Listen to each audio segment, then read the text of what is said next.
நம்ம இன்னைக்கு +2 கெமிஸ்ட்ரியில் என்சிஆர்டியில் இருந்து general principles and process of isolation of எலமெண்ட்ஸ்ங்கிற சாப்டர் பற்றி பார்க்க போகிறோம். இந்த சாப்டர் இந்த இயர் நம்ம +2 அகடமிக் இயர் செஷனில் கிடையாது. ஆனால் நீட் எக்ஸாம், ஜேஇஇ எல்லா காம்படேட்டிவ் எக்ஸாம்ஸ்க்கும் இந்த யூனிட்ல இருந்து கொஸ்டின் கேட்குறாங்க. அதே மாதிரி தமிழ்நாடு ஸ்டேட் போர்டில் ஃபர்ஸ்ட் யூனிட் மெட்டலர்ஜிங்கிற சாப்டர் பற்றி பார்க்க போகிறோம். இது ரெண்டுலேயும் வரக்கூடிய கண்டென்ட் சேமாக தான். நம்ம நம்மளோட நேச்சரில் நிறைய டைப்ஸ் ஆஃப் மெட்டல்ஸை பார்க்குறோம். இப்போ நம்ம பார்க்கக்கூடிய எல்லா மெட்டல்ஸுமே ஃப்ரீ ஸ்டேட்டில் எக்ஸிஸ்ட் ஆகிருக்குமான்னா எல்லா மெட்டல்ஸாலையும் ஃப்ரீ ஸ்டேட்டில் எக்ஸிஸ்ட் ஆக முடியாது. சில மெட்டல்ஸ் ஃப்ரீ ஸ்டேட்டில் எக்ஸிஸ்ட் ஆகிருக்கும். For example carbon, sulphur, gold, noble gases இது எல்லாமே ஃப்ரீ ஸ்டேட்டில் எக்ஸிஸ்ட் ஆகிருக்கும். இப்போ மற்ற மெட்டல்ஸ் எப்படி எக்ஸிஸ்ட் ஆகிருக்குன்னா combined form. For example silicon dioxide, நம்ம ஜென்ரலாக பார்க்கக்கூடிய மணல். இந்த மணல் தனியாக சிலிக்காவாக இருக்க முடியாது, சிலிக்கன் டை ஆக்சைடு ஃபார்மில் தான் இருக்கும். So combined form. அதே மாதிரி சோடியம் கார்பனேட்டு இது எல்லாமே கம்பைன்டு ஸ்டேட் ஆஃப் மெட்டல்ஸ். அப்போ இப்போ நமக்கு சில மெட்டல்ஸோட ஓர் கிடைக்கும், தனியாக அந்த மெட்டல் கிடைக்காது. அப்போ அந்த ஓர் மிக்சர் ஆஃப் காம்பவுண்ட், நிறைய காம்பவுண்டு நிறைய மெட்டல் எலமெண்ட்ஸ் சேர்ந்து தான் இருக்கும். அப்போ அதனால தான் சில எலமெண்ட்ஸால் ஃப்ரீ ஸ்டேட்டில் எக்ஸிஸ்ட் ஆக முடியும், சில எலமெண்ட்ஸால் கம்பைன்டு ஃபார்மில் தான் எக்ஸிஸ்ட் ஆக முடியும். இப்போ ஃப்ரீ ஸ்டேட்டில் எக்ஸிஸ்ட் ஆக முடியாத எலமெண்ட்ஸ் கம்பைன்டு ஸ்டேட்டில் இருக்குது. ஃப்ரீ ஸ்டேட்டில் எக்ஸிஸ்டாக இருக்கக்கூடிய எலமெண்ட்ஸ்க்கு கூட இந்த ஃப்ரீ ஸ்டேட்டில் எக்ஸிஸ்ட் ஆக முடியாத எலமெண்ட்ஸ் கம்பைன்ட் ஆகி நம்ம நேச்சரில் எக்ஸிஸ்ட் ஆகிருக்கும். நம்ம சொன்னோம் எல்லா எலமெண்ட்ஸாலையும் ஃப்ரீ ஸ்டேட்டில் எக்ஸிஸ்ட் ஆக முடியலை, அது கம்பைன்டு ஃபார்மில் தான் எக்ஸிஸ்ட் ஆக முடியுது. ஏன்னா different elements possess different chemical property. ஒவ்வொரு எலமெண்ட்டுக்கும் ஒவ்வொரு கெமிக்கல் ப்ராப்பர்ட்டி இருக்கும். அப்போ அதை பேஸ் பண்ணி தான் இந்த எலமெண்ட்ஸால் ஃப்ரீயாக எக்ஸிஸ்ட் ஆக முடியுமா இல்லை இது கம்பைன்ட் ஃபார்மில் தான் எக்ஸிஸ்ட் ஆகுமான்னு நம்ம சொல்ல முடியும். அதே மாதிரி ஆன்சியன் பீப்புள் என்விரான்மெண்ட்டில் அவைலபிளாக இருந்த மெட்டல்ஸை யூஸ் பண்ணி அவங்களோட லைஃப்பை வாழ்ந்தாங்க. ஆனால் இன்றைக்குள்ள இதில் நம்ம நிறைய அட்வான்ஸ் டெக்னாலஜிஸை யூஸ் பண்ணி இந்த கம்பைன்டு ஸ்டேட் ஃபார்மில் நிறைய எலமெண்ட்ஸை நிறைய மெட்டல்ஸை யூஸ் பண்ணுறோம். இன்னைக்குள்ள ப்ராசஸில் நம்ம அட்வான்ஸ் டெக்னாலஜியை யூஸ் பண்ணி மெட்டல்ஸை நிறைய வேஸில் யூஸ் பண்ணுறோன்னு சொன்னோம்.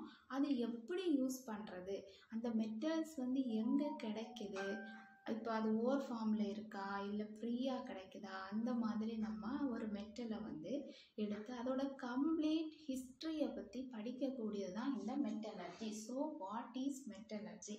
The entire scientific and technological process used for the isolation of the metal from its ore is known as metallurgy. அப்போ மெட்டலர்ஜிங்கிறது ஒரு சயின்டிஃபிக் அண்ட் டெக்னாலஜி ப்ராசஸ். இப்போ நமக்கு அலுமினியம்ங்கிறது ஒரு மெட்டல், நம்ம எல்லாருக்குமே தெரிஞ்சது. அலுமினியம் பாத்திரம் எல்லாம் நம்ம வீட்டில் யூஸ் பண்ணுவோம். இந்த அலுமினியம் மெட்டல் நமக்கு டைரெக்டாக பியூராக கிடைக்குமானா கிடைக்காது. பாக்சைட்டுங்கிற ஒரு ஓரில் இருந்து தான் அலுமினியம் மெட்டலை ஐசோலேட் பண்ணி எடுப்பாங்க. அப்போது what is metallurgy? The entire scientific and technological process. இந்த பாக்சைட்டில் இருந்து அலுமினியத்தை பிரிச்செடுக்கிறதுக்கு நம்ம டோட்டலாக யூஸ் பண்ணக்கூடிய இந்த ப்ராசஸ்க்கு பேர் தான் இந்த metallurgy. So what is metallurgy or define metallurgy? The entire scientific and technological process used for the isolation of the metal from its ore is known as metallurgy. மெட்டலர்ஜினா என்ன, ஏன் நம்ம மெட்டல்ஸ் பிரிச்செடுக்கணும்? ஏன்னா மெட்டல்ஸ் எல்லா எலமெண்ட்ஸும் ஃப்ரீ ஸ்டேட்டில் இருக்க முடியாது, combined ஃபார்மில் இருக்கும். அப்போ நம்ம அந்த ஓரில் இருந்து மெட்டல்ஸை தனியாக பிரிச்செடுத்து தான் நம்மளோட டெய்லி லைஃப் யூஸ் பண்ண முடியும். அப்போ அதுக்காக தான் நம்ம மெட்டலர்ஜிங்கிற ஒரு டாபிக் பார்க்க போகிறோம். மெட்டலர்ஜின்னா என்னென்னா தட் ஒரு மெட்டலில் அதோட ஓரில் இருந்து எப்படி நம்ம பிரிச்சு பிரிச்செடுக்கிறோம், அந்த இதில் எந்த ஸ்டெப்ஸ் எல்லாம் இன்வால்வ் ஆகுது அப்படி டோட்டலாக படிக்கக்கூடியது. Complete history of a metal which can be extracted from its ore is known as metallurgy. So what is metallurgy? I define metallurgy. இப்போ நம்ம மெட்டலர்ஜின்னா இந்த மாதிரி பிரித்து எடுக்கக்கூடிய முறை நமக்கு தெரியுது. அப்போ இதை பிரித்து எடுக்கும்போது நம்ம யூஸ் பண்ணக்கூடிய டெக்னிக்ஸ் வந்து நமக்கு ஃபீஸிபிளாக இருக்கணும். அப்படின்னா நம்ம ஈஸியாக செய்யக்கூடிய விதத்தில் இருக்கணும். அதே மாதிரி கமர்ஷியல் மெத்தட்ஸ், நம்ம சொசைட்டியில் இருக்கக்கூடிய அவைலபிள் மெத்தட்ஸை வச்சு நம்ம கையில் இருக்கிற அந்த ஓரில் இருந்து நம்ம எதிர்பார்க்கக்கூடிய அந்த மெட்டலை வந்து நம்ம பிரிச்செடுக்கலாம்.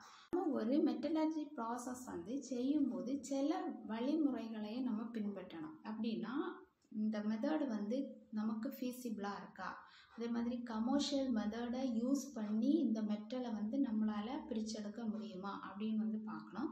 ரெண்டாவது வந்து நம்ம செய்யக்கூடிய இந்த மெட்டலர்ஜிக்கல் ப்ராசஸ் வந்து எக்கோ ஃப்ரெண்ட்லியாக இருக்கணும்.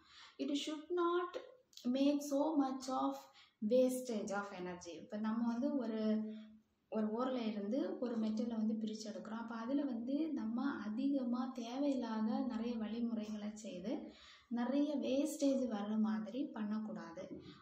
நெக்ஸ்ட்டு வந்து என்னென்னா வேஸ்டேஜ் வந்து கம்மியாகவும் நமக்கு கிடைக்கக்கூடிய ப்ராடக்ட் வந்து அதிகமாகவும் இருக்கணும். So we need to do the metallurgical process eco-friendly and it should not be maximize the wastage production, it should be minimize the waste production. இப்போ waste production வந்து ரொம்ப கம்மியாக தான் வரும். எந்த ஒரு மெட்டலர்ஜி நம்ம செய்தாலும் அதில் கண்டிப்பாக கொஞ்சமாவது வேஸ்டேஜ் வரும். அப்போ அந்த வேஸ்டேஜ் வந்து ரொம்ப மினிமமாக வரணும். நமக்கு கிடைக்கக்கூடிய ப்ராடக்ட் வந்து மேக்ஸிமமாக கிடைக்கணும். ஸோ ஃப்ரெண்ட்ஸ், இந்த வீடியோ செஷனில் இந்த மெட்டலர்ஜிங்கிறதோட இன்ட்ரோடக்ஷன் தான் பார்த்தோம். இந்த மெட்டலர்ஜி ஏன் நம்ம செய்யணும், ஏன்னா எல்லா எலமெண்ட்ஸாலையும் ஃப்ரீ ஸ்டேட்டில் எக்ஸிஸ்ட் பண்ண முடியாது. நமக்கு எலமெண்ட்ஸை வந்து அதோட ஓர்ஸில் இருந்து பிரித்து தான் எடுக்கணும். அந்த ஓர்ஸ் எப்படி இருக்கும், கம்பைன்டு ஃபார்மில் இருக்கும். அப்போ ஒரு எலமெண்ட்டை நம்ம அதோட ஓரில் இருந்து பிரித்து எடுக்கிறதுக்கு யூஸ் பண்ணக்கூடிய அந்த கம்ப்ளீட் ஸ்டெப்ஸை பற்றி படிக்கக்கூடியதான் வந்து தான் மெட்டலர்ஜி.